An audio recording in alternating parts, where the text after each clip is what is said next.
Welcome, everyone. Good morning. Welcome to the Silent Thunder Order Precepts Retreat 2021 panel discussion. We will have Hojo Sensei interviewing our panelists. We have Corolla. Will you wave? Just panelists, so because there's so many. Yep, there we go. Ikendashi Yusin, can you wave for me? Thank you so much. So who's all on the panel again? I got Ajun. Is Komio on the panel? Yes. And they're the only two online. Who else is on the panel? We have Koset's on the panel? No, it's Corolla, Mokyo.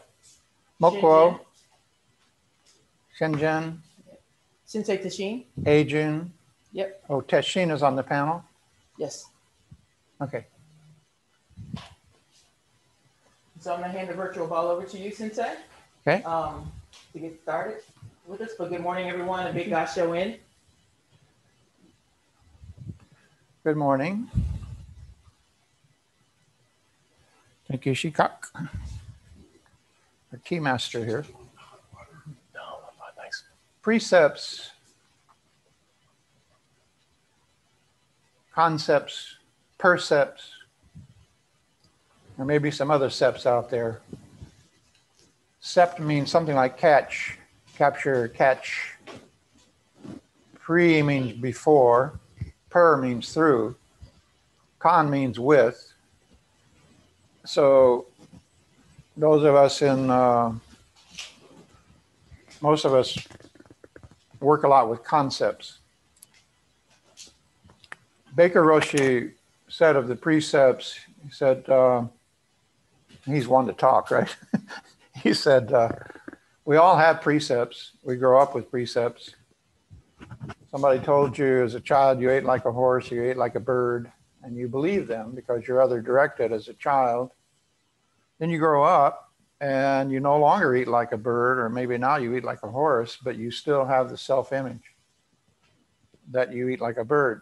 So it gets out of sync. So he made the point that we take vows like that as children. In other words, taking vows is a natural process of individuation, self-identity. Then when we first confront the Buddhist precepts, take up the way of not killing, take up the way of not stealing, etc. They're expressed differently in different lineages, as we all know. His point was they raise our innate or unconscious precepts to consciousness. So then for the first time, we've become aware that we've always had a precept about killing. We've always had a precept about lying, stealing, and so forth. We just didn't give it too much thought. And so we weren't really all that conscious of it. But when we're confronted with or receive, as the expression is, the precepts in Buddhism or Zen, then it forces us to confront these innate precepts. So I have a few different questions this morning, and the way I think we'd like to do this is I will give you a question, and out of the five of you, are there five? One of you will volunteer to take that one, and then I will have another question, and one of you will volunteer to take that one. So we'll proceed that way. And we'll take them one at a time. In other words, we won't go through them all. So the first question is in regards to your inborn or innate or nurtured precepts, the ones you learned from peers and parents and so forth as you grew up. How would you say the precepts that you have taken as Buddhist changed your Aboriginal precepts, or the ones that were, what changed, for instance, when you had to consider taking up the precept of not killing, not stealing, so forth, what changed for you? How was that different from what the precept you were already carrying subconsciously or subliminally? So think back.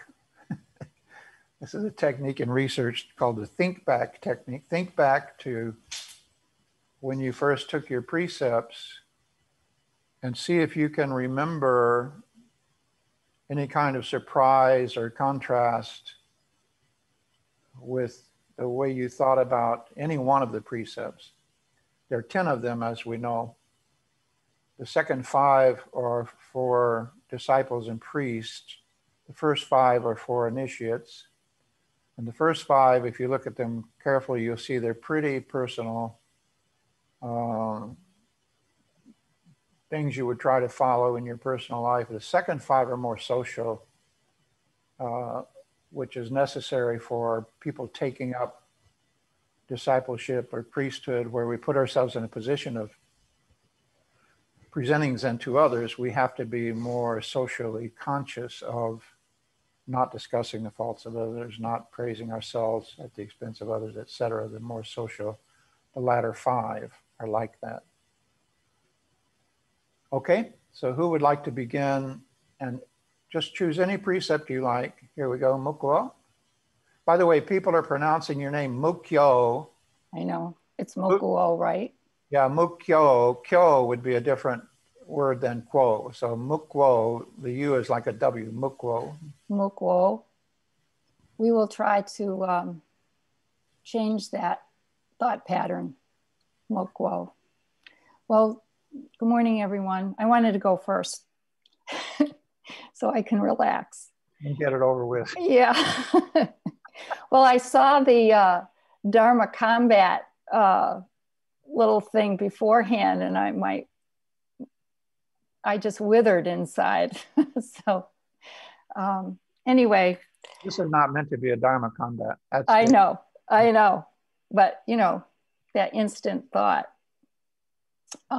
First of all, I would like to thank the Geek Squad for all that they've done this weekend. And you, Hojo, Sensei Zenku, Sensei Sangak, and everyone who has attended, because I didn't realize how much I needed this retreat. So I thank you all. In my household growing up, you know, it was, you don't kill, you don't steal, you don't lie, all those things. That's what I was told, but that wasn't the reality in my household. So, so I learned from what I saw. I didn't learn from what I was told. I mean, they were there, but I also learned from what I saw, which was not those things.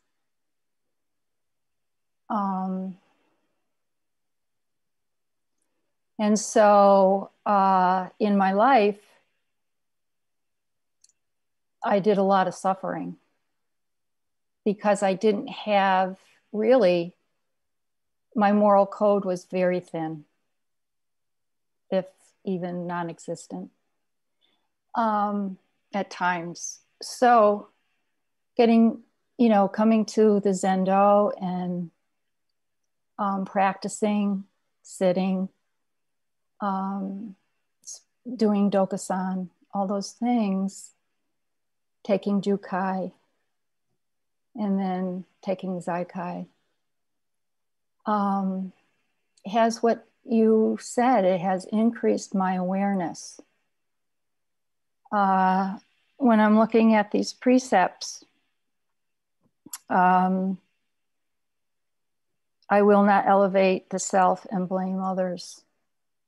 I always blamed others for what happened to me. I will not be withholding. I tend to hold my cards really close to my chest. And so it's work for me to be generous. I've become more generous as the years have gone on.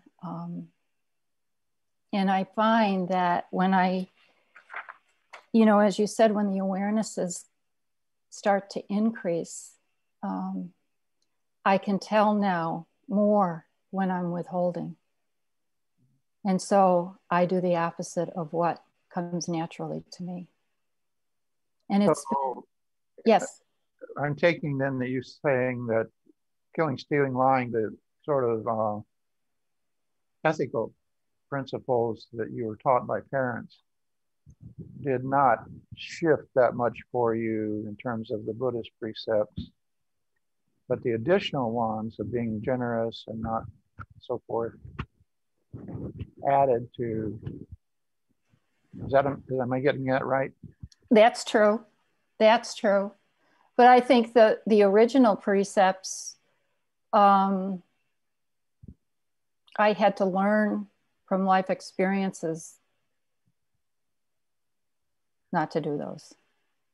Tell us more about generosity. Are you generous with yourself? You mean towards myself?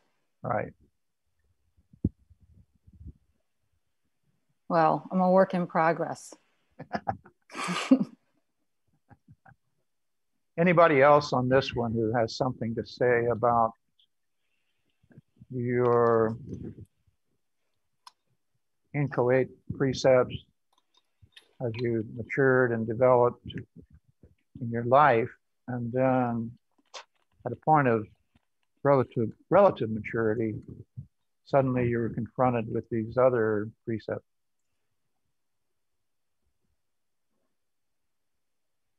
Anybody see any differences? Let's call me out. I just want to simply say that. I can't see all the faces, by the way, so. Oh, really? Okay. Fusats, can I ask you? Yes, but Fusats, can I ask you to call the person out, because can you see them all? It's okay. Not on speakers panel, that's why. Okay. Call me out. I just want to say that taking the precept as quote unquote a Buddhist has not changed me or my original way of living my life. We all know how stubborn you are. That's right. That's right. It took me 30 years to take the quote unquote Buddhist precept, but I have very clear and strong precepts of how I want to live my life, calling back to age 6, also from a very difficult childhood, as Mokul shared with that. So I just want to say that. Are any of those childhood precepts different from the Buddhist precepts? My childhood and my young adulthood precepts, actually no. My own self precepts are very much how I live my life in terms of focusing my life in service and devotion and fighting for social justice. So that continues, and matter of fact, as you may know, that's what brought me into the Buddhist community, as how to really fight inwardly for inner peace as I'm fighting for outer peace. So in essence, it complements my own precepts, but it really did not change me, but it fortified my own precepts as how I want to live out my life. So I just want to share that. Thank you. Thank you. So anyone else on this one?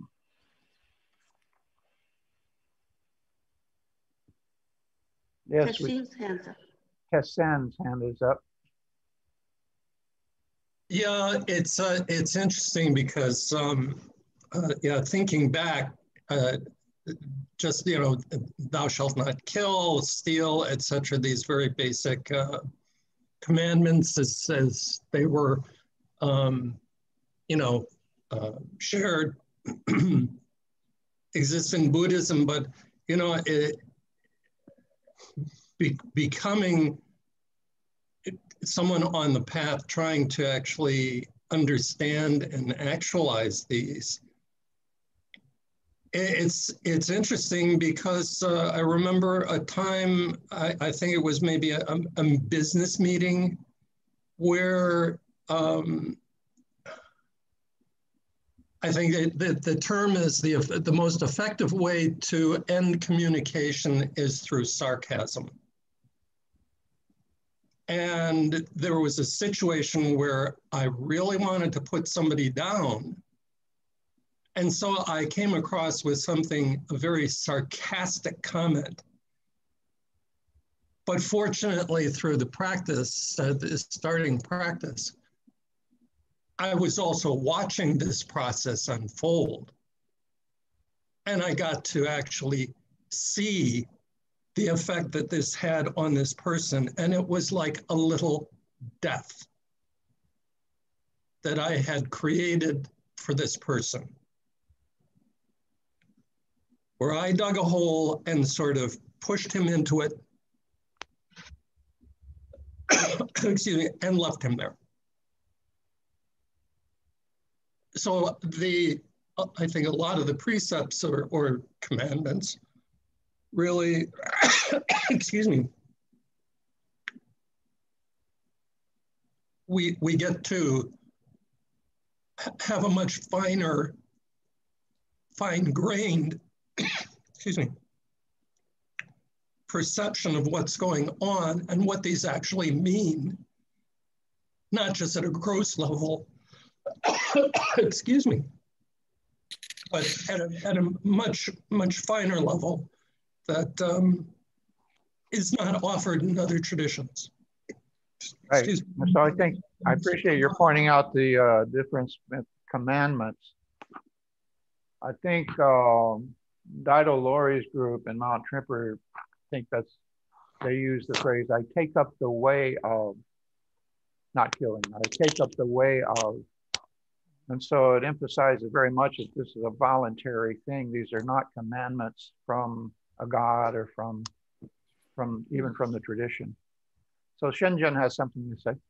Yeah, I think you're heading in a really interesting direction there, because if you look at the precepts versus the commandments, there is a gradation in there that's different from the commandments. And one that really strikes me, if you look at the commandment of thou shalt not kill from the Old Testament, if you go back to the original Hebrew, the word isn't kill.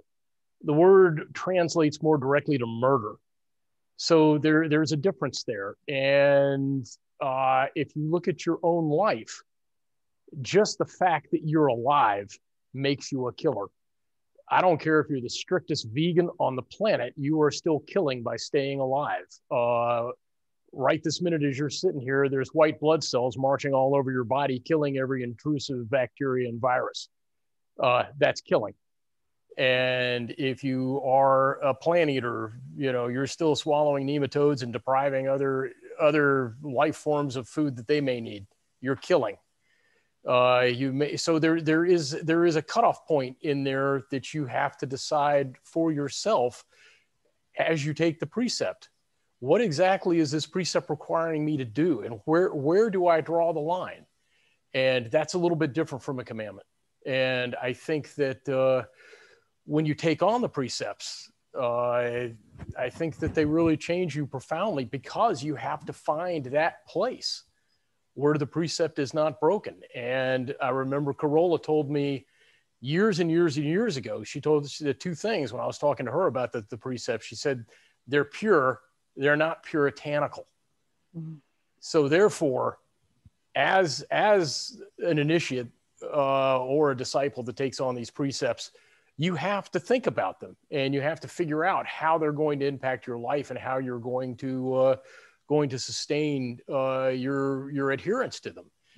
And the other thing Corolla said was the only way you're going to understand any of the precepts is by breaking them.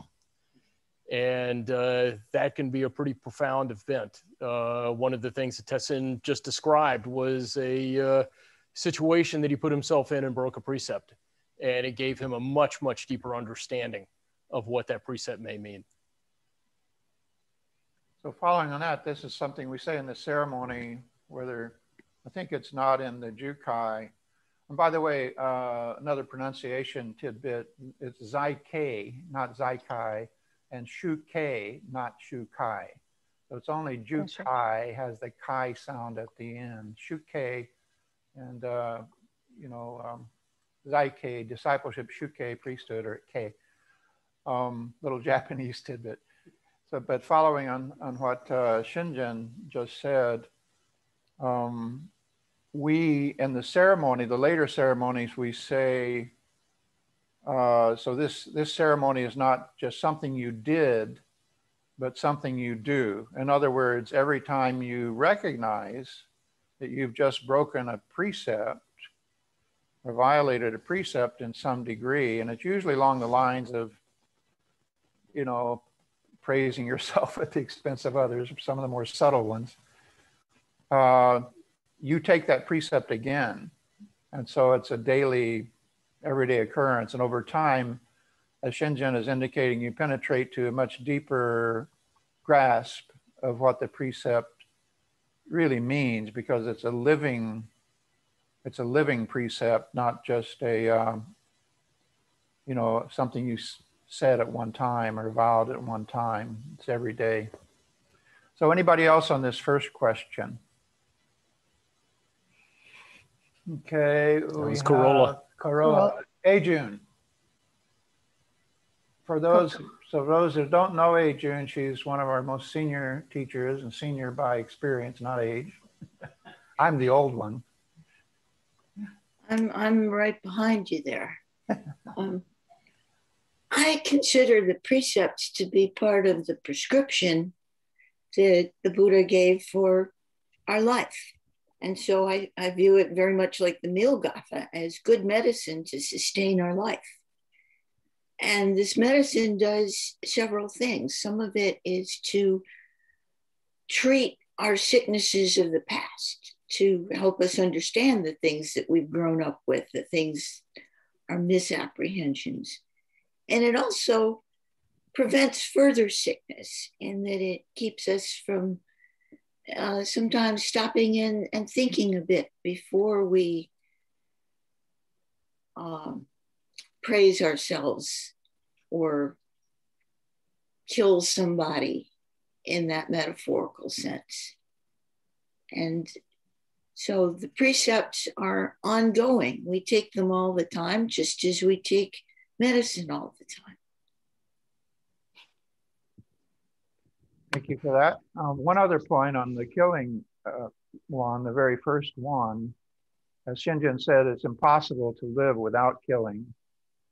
But a deeper understanding of this, and Daido Lori, I think it was, published a book called The Heart of Being, in which he goes into three different interpretations of the precepts. One on the literal level.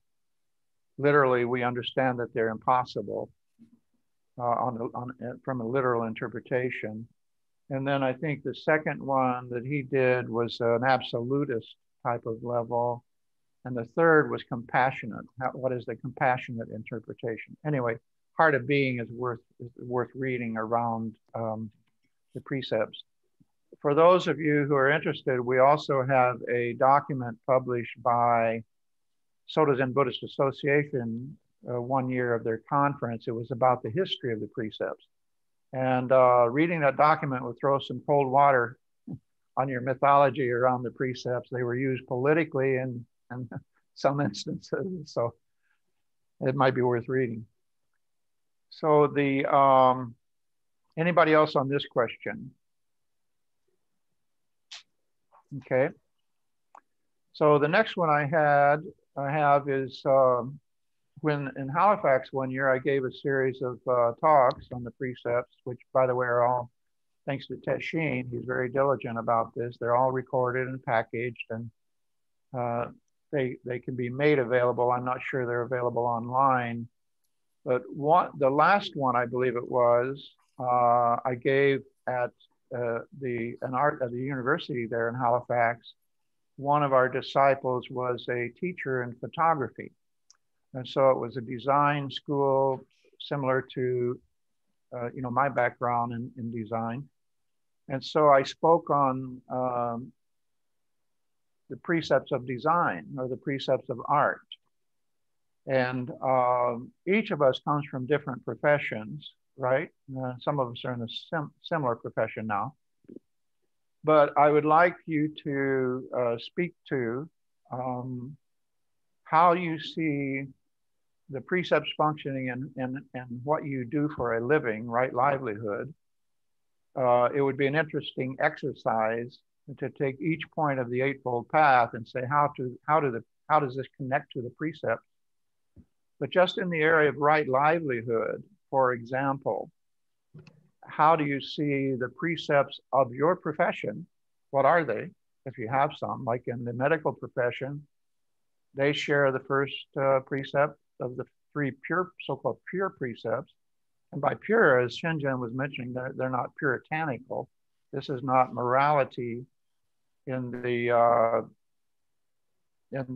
sort of punishing, vengeful God sense.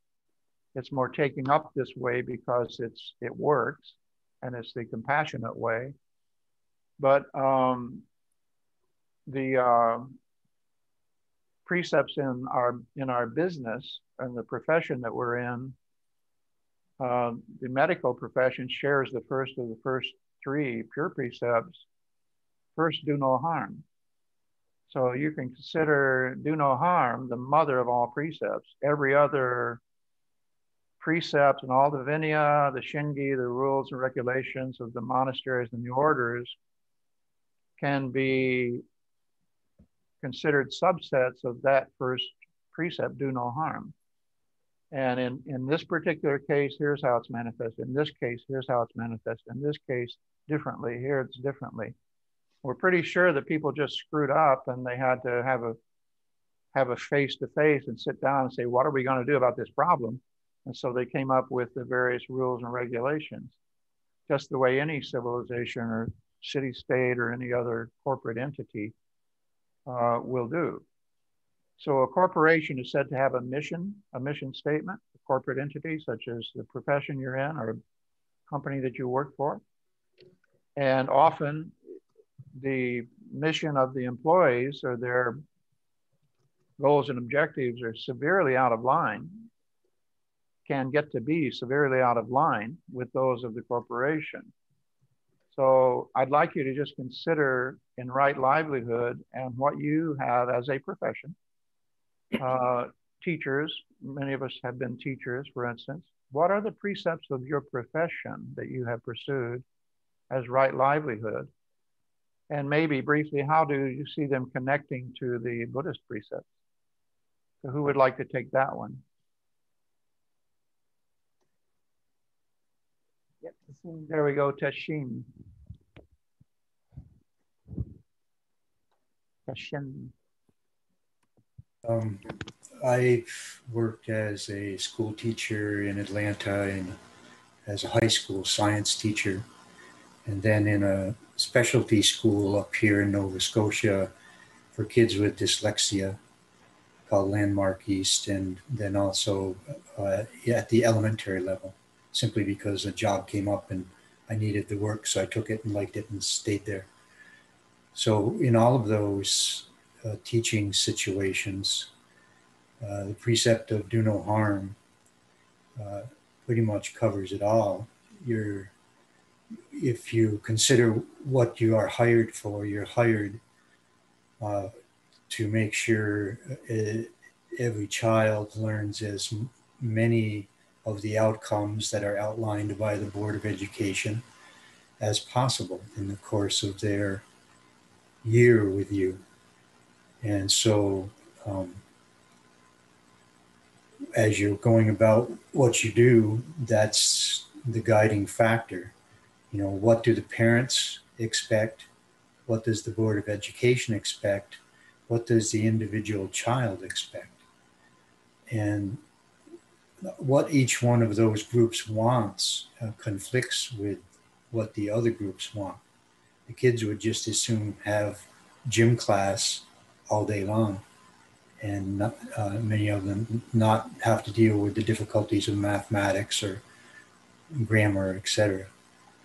So in examining the precepts I was given, it comes down to me mostly of just honesty. Am I doing what I've honestly been hired to do here? Am I getting troubled when it's not working out the way my preconceptions say it should work out? Or am I just courageously facing the challenge? Well, what if that didn't work? What can we try next that might work? Over the years, you and I have talked about this, and you managed to bring some Zen training techniques into the classroom, as have some other teachers in the larger community. And I remember you would complain, not frequently, but every once in a while, about the administrative side of things and how the administration was screwing everything up. And I think that would relate to your attempt to fulfill precepts beginning with do no harm, but then down to more specific things about what you had to do in the classroom that you didn't think were right, or ways of managing the administration. Can you speak to those and maybe relate that to your precept? Sure. I noticed, by the time I retired from teaching, I had been at the last school that I worked at through about 6 different administrations. And I noticed that the school board always had an improvement plan. And so each administration would, work along creating a bunch of hoops for people to jump through to try to show that they were improving what was going on in the school. I spoke with my sister, Patty, when she retired from the insurance industry, and she said it was exactly the same in the insurance industry.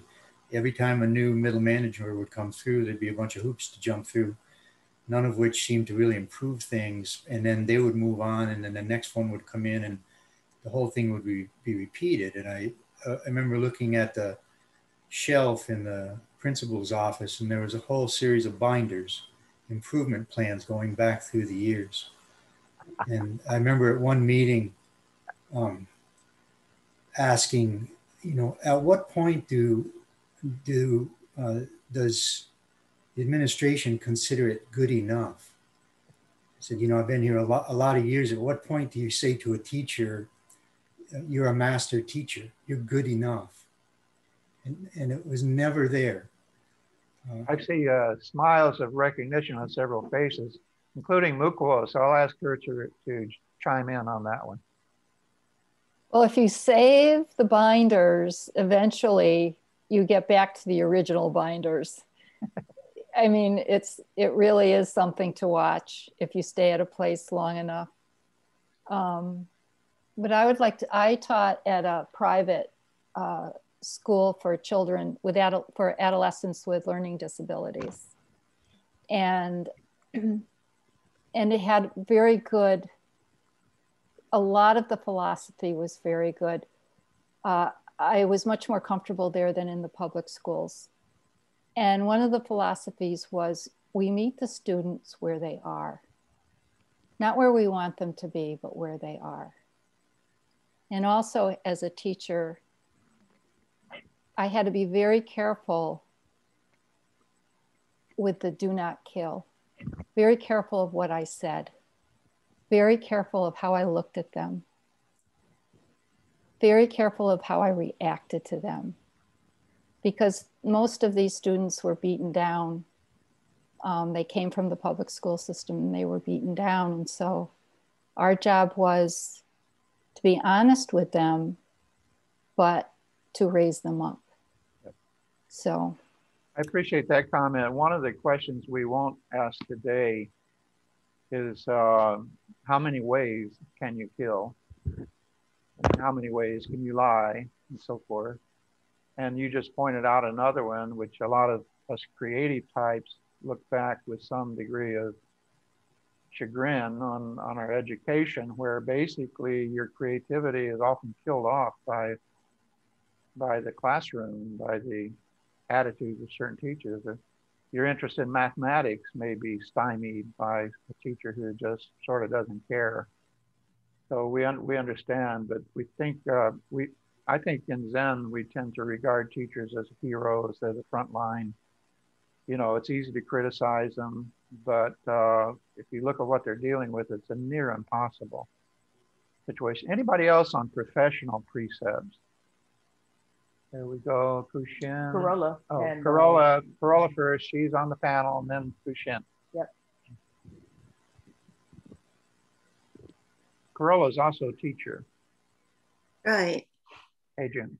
And I taught physics for many years, and people say, well, what does that have to do with anything? And I would like to go through the route of intimacy with all things. When we look at the sciences and we look at our origins, everything in the universe in this model started at once. And then what made us up was manufactured in various stars, which came together to form us. So when we look at the stars and the moon and the sun and the planets, we have common ancestors. When we look at trees and nematodes and bacteria and cats, we all come from the same process. We all came from a common ancestor. So if we all have common ancestors, then we are all relatives. The other thing we know is that each type of creature has its own way of experiencing the universe, and that has to be respected. So this gives us the ideas both of the independence of all beings, the interdependence of all beings, and the intimacy of all beings. Very good, thank you.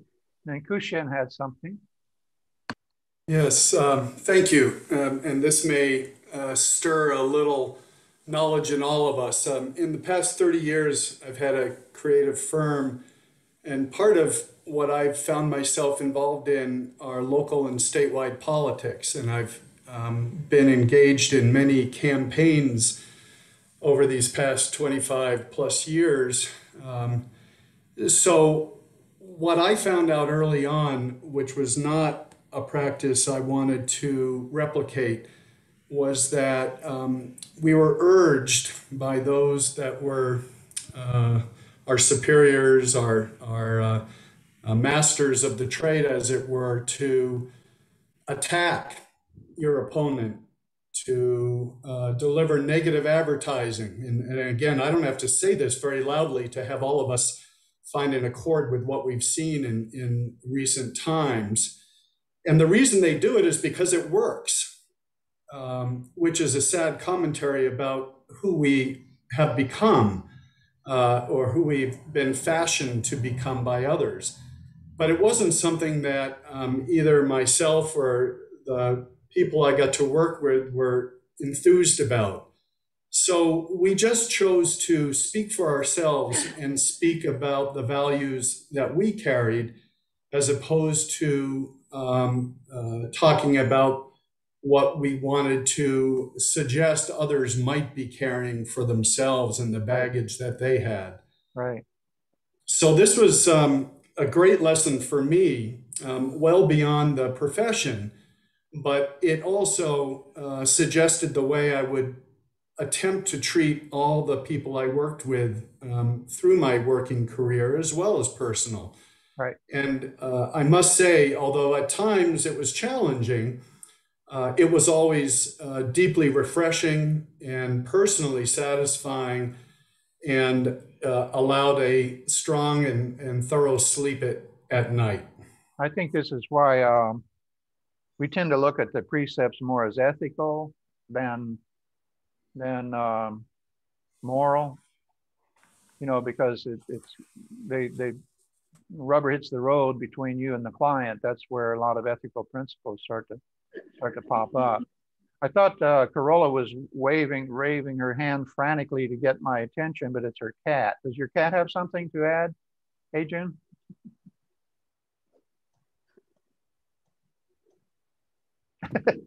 He always has something to add. Okay, so we have Komyo and Shinjin. If I haven't lost track of anybody, each of you might have something to say about your profession and precepts, professional precepts. I've always found that a very easy thing to navigate, because I work in the field of occupational safety and health, and my job is to implement regulations that keep people from getting hurt. So I've never had a situation there where I couldn't resolve my way through an issue at work by not following the precepts. I mean, the precepts are really good guidance if you're there to prevent accidents. How about you, Comio? Tell everybody about your professional path. Well, first I want to say that your question is what we do in making our livelihood that is in alignment with our precepts.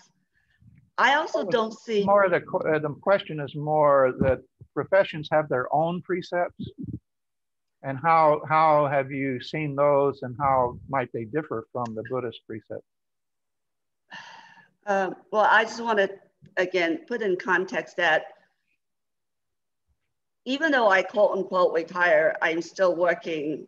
That's how I always led my life. I worked in nonprofits my entire life, including having teaching professions, counseling, therapeutic, community organizing, and I end up being administrations for programs and agencies. And that's what brought me to Atlanta, as you know, and how I started practicing with you from the West Coast. So I just want to say, yeah, it's a thin line between, to me, it all blurs together in terms of how I live my life, whether I'm actively working for a paycheck or not. And I'm really glad you asked this question, because there are, in terms of precepts, I don't look at it so much as defined by these boxes and categories.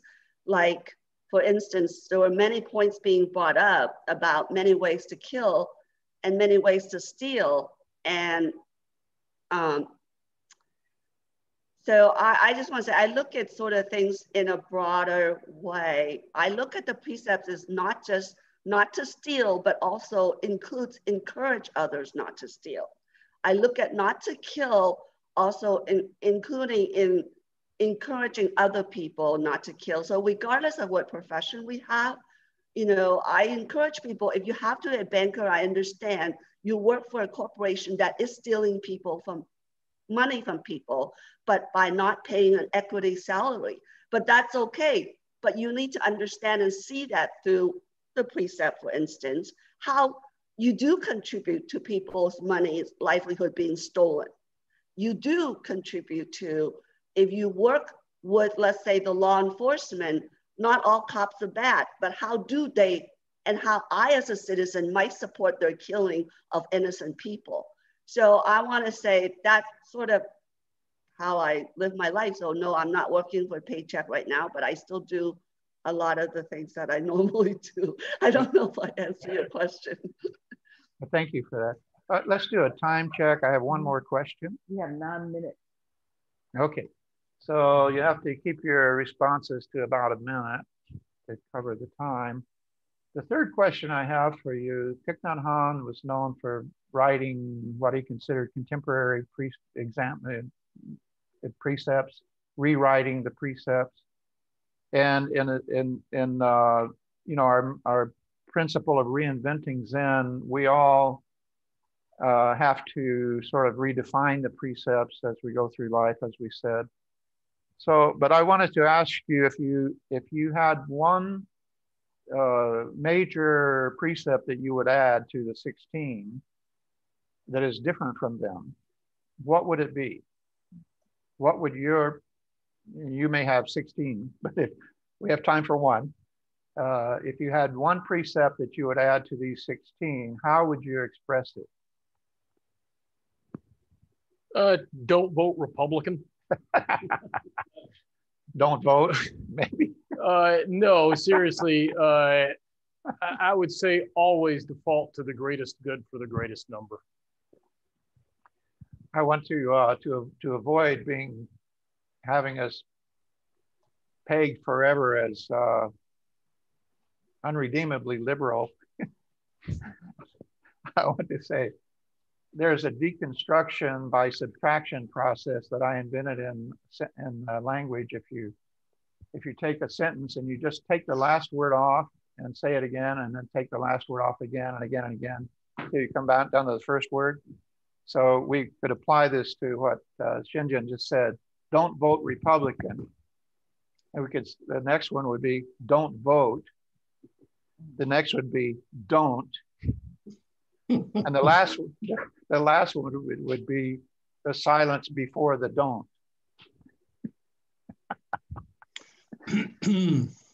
Anybody out there will test in?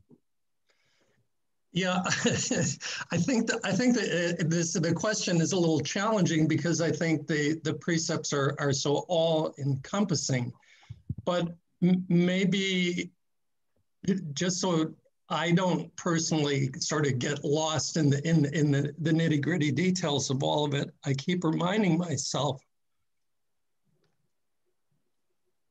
to look into our practice to find our path through life that causes the least harm at every possible layer, every possible aspect. I'm not sure what else we can do. Okay, I'll ask you to wordsmith that and send it to me by email. It sounds too much like one of the others. Anyone else? Komyo, anybody? Mukwo. I like what Tessen said, but the way I tend to think, I look at the precepts again in a more general term, but I like what Senku reminded us in his beginning talk is the precepts are basically guidelines to help us live out this life in the world that we are in. I am the person that tend to think about the world than my life. So I like to somehow amplify the precepts by encouraging that is look for as many ways as possible to live our life in this world to the fullest extent. That means taking fuller responsibility, the fullest at every moment. How do we live and not squander each precious moment in our life and making this world that we all live in So the best place there is? That's what I'm at. So I'll wordsmith that for you. Yeah, can you express that briefly by saying, I take up the way of, and fill in the blank. I take up the way of. Being most mindful as how I could be a positive person in this world. Kessin, could you express yours that way? I take up the way of.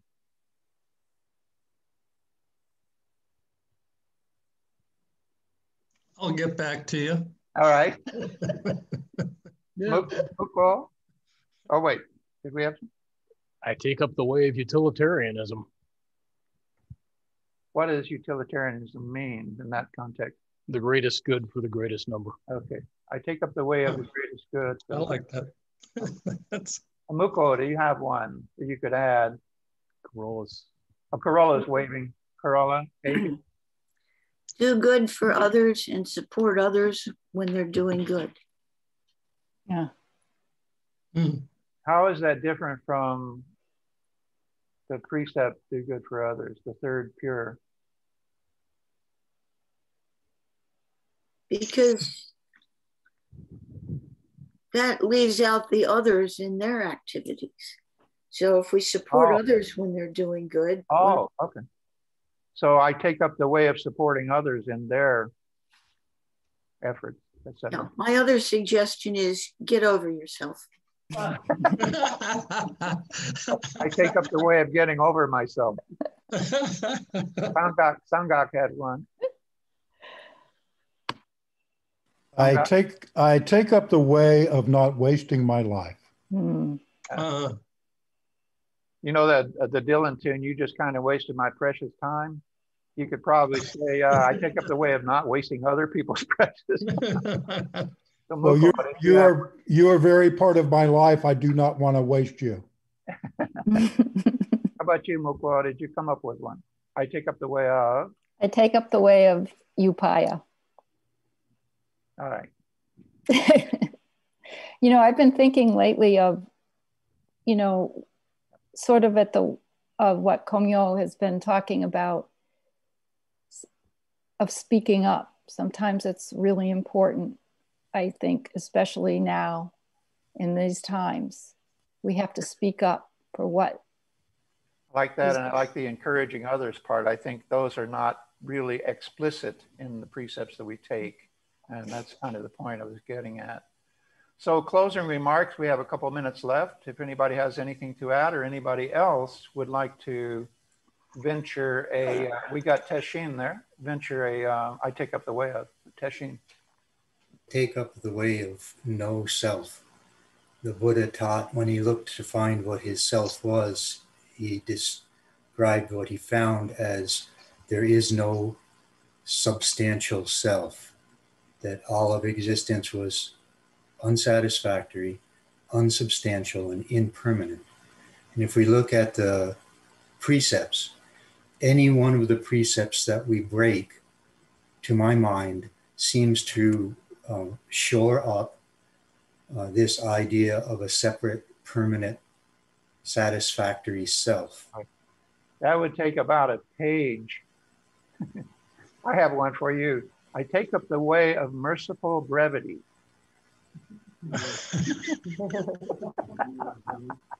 And Kevin has one. I take up the way of loving one another. Teshin is going to get me back on that one, I can tell.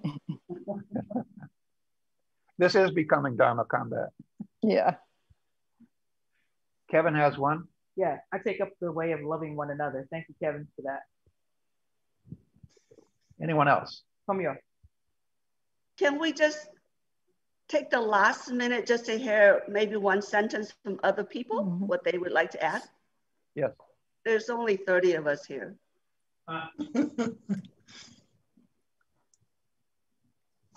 It's in April's hands. She's doing the facilitating. Yeah, so just speak up. Again, I'm not even going to try to call on these people because it's 2 screens. So if you would like to add, please speak up. I take up the way of not being sarcastic. It's repetitive, but Good. That's what I'm going to do. Good one.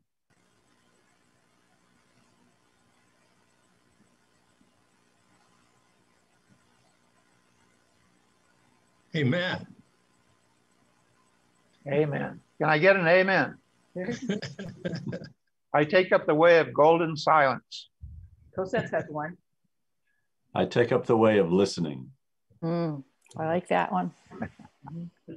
Sarcastic. Yep. Ed. Okay, you didn't have one.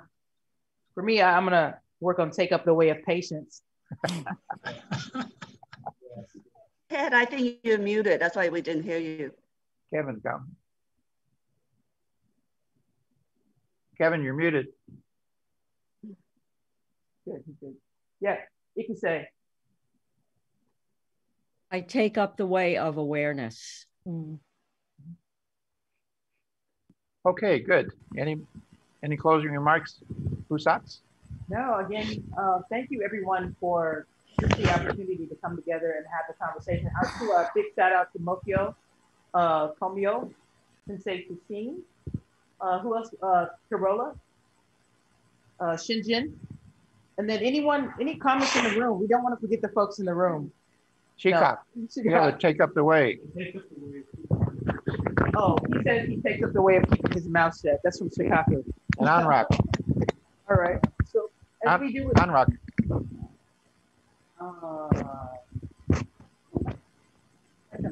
Second, okay. On that note, as we do with everything, we're going to end with our closing Dharma verses, and then we'll start to get set up and transition into our Hanamatsuri ceremony. So everyone, thank you so much for your participation and just your presence and your willingness to practice. We're so grateful.